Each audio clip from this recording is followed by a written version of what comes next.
Bismillahirrahmanirrahim. Assalamualaikum warahmatullahi wabarakatuh. Perkenalkan, nama saya Martina Lucas. Di sini saya akan menjelaskan tentang the law of diminishing return. The law of diminishing return adalah kenaikan hasil yang semakin menurun, di mana yang dimaksud adalah pada kondisi tertentu semakin ditambahkan suatu faktor produksi, malah akan semakin menurun.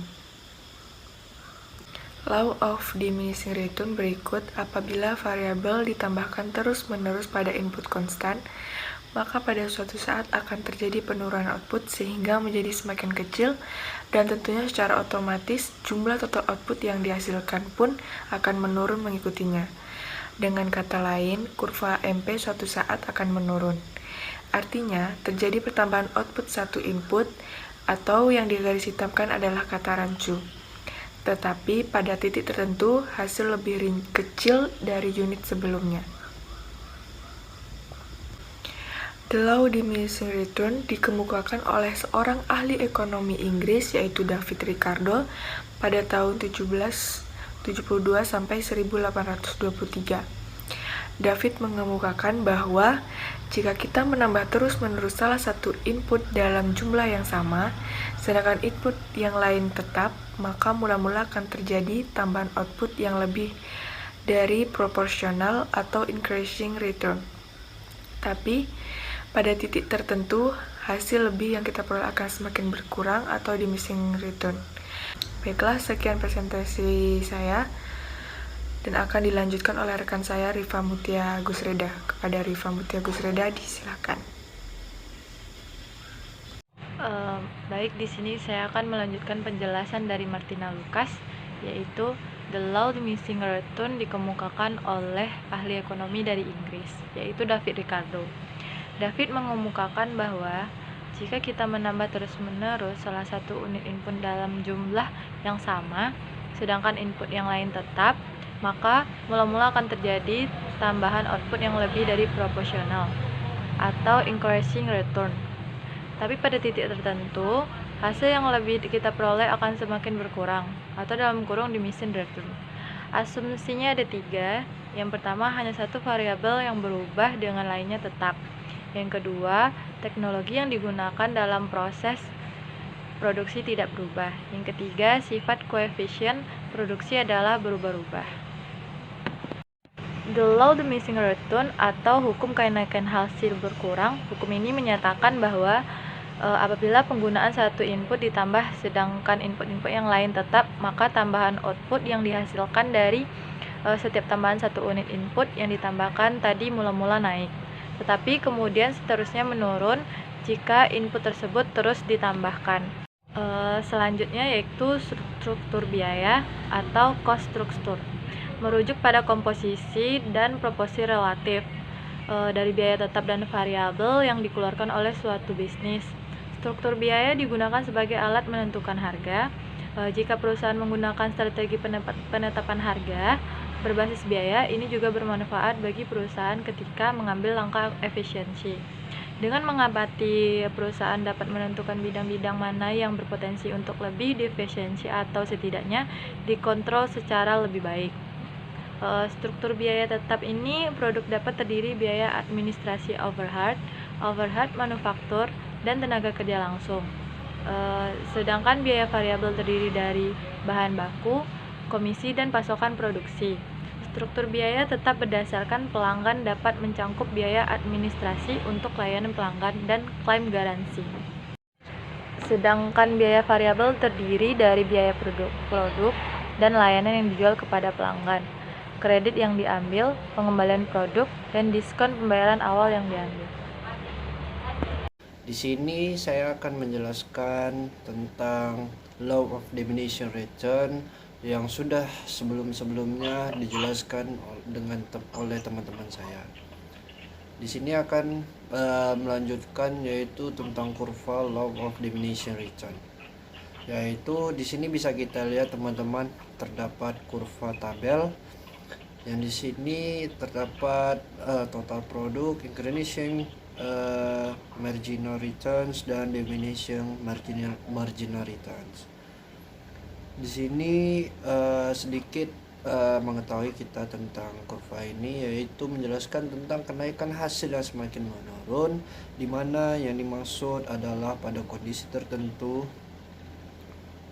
semakin ditambahkan suatu faktor produksi malah akan semakin menurun. Jadi semakin kita menambahkan faktor produksi itu seperti tenaga kerja, jadi tidak adanya efektivitas dan hasil produksi itu yang terjadi akan semakin menurun. Mungkin itu sedikit penjelasannya. Yang selanjutnya itu adalah kurva struktur biaya. Di sini bisa kita lihat di tabel kurva ini. Kurva struktur biaya ini berguna bagi produsen untuk menentukan keuntungan optimal. Jadi kurva ini berguna untuk menentukan hasil dari produksi yang optimal, hasil optimasi, keuntungan maksimum atau kerugian minimum. Jadi pembahasan tentang optimasi keuntungan ditampilkan pada modul struktur pasar. Gambar di atas ini, gambar yang ditampilkan ini yaitu kurva biaya marginal selalu memotong kurva biaya variabel rata-rata dan biaya rata-rata pada titik terendah. Mungkin selanjutnya kita kembali ke contoh soal, yaitu contoh soal law of diminishing return. Yaitu yang pertama itu contoh soalnya, jika suatu perusahaan dengan jumlah karyawan 5 mampu menghasilkan 10 tas, dan jika ditambahkan dengan 5 karyawan lagi mampu menghasilkan 5 tas, dan jika ditambahkan 5 karyawan lagi mampu menghasilkan 18 tas. Pembahasannya secara sederhana, arti the law of diminishing return ini yaitu meningkatkan hasil produksi maka harus menambah faktor produksi. Namun jika faktor-faktor produksi tersebut terus ditambah maka akan menjadi tidak efektif, sehingga output yang dihasilkan semakin menurun, mungkin tidak efektif. Seperti pada contoh yang tadi saya bacakan, di saat ada 5 karyawan maka dapat menghasilkan 10 buah tas, dan jika ditambahkan 5 karyawan lagi dapat menghasilkan 16 tas. Dan jika terus ditambah 5 karyawan lagi, artinya jumlah karyawan menjadi 15 dan yang menghasilkan tas hanya sebanyak 18 buah. Artinya semakin banyak karyawan yang dipekerjakan, semakin menurun output yang dihasilkan. Tujuan penambahan karyawan adalah output yang dihasilkan semakin meningkat, namun sebaliknya pada law of diminishing return ini ada yang dimaksud namanya faktor produksi tidaklah efektif lagi, sehingga menyebabkan jumlah produksi menurun. Kita bisa ke contoh soal struktur biaya law of diminishing return ini. Misalkan perusahaan ABCD membeli sebuah unit truk seharga 150 juta. Dan si perusahaan menggunakan metode garis lurus untuk mengukur penyusutan, yaitu depresiasi. Dan perusahaan memperkirakan bahwa truk ini bisa digunakan hingga 10 tahun tanpa adanya residu. Jadi apa teman-teman? Maka perhitungan biaya penyusutan per bulan dapat ditemukan dengan membagi biaya peroleh dengan taksiran pemakaian. Lihat, perhatikan dengan yang saya bacakan. 150 juta dibagi 10 sama dengan 15 juta. Itu adalah 10 tahun. Ya, itu artinya biaya penyusutan truk per tahun. Jadi selanjutnya 150 juta dibagi 12, yaitu per bulan.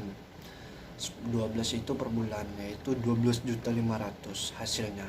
Biaya penyusutan mesin per bulan yaitu sebanyak 12.500.000. Jadi biaya penyusutan truk sebesar 12.500.000 akan selalu ditambahkan pada berapapun jumlah produk yang perusahaan hasilkan. Mungkin sedikit penjelasan dari saya tentang materi kurva dan contoh soal return law of return law of diminishing return ini. Sekian dari saya, mungkin banyak salah dan saya masih belajar juga. Mungkin bisa dimaklumi dan dimaafkan. Wassalamualaikum warahmatullahi wabarakatuh. Terima kasih.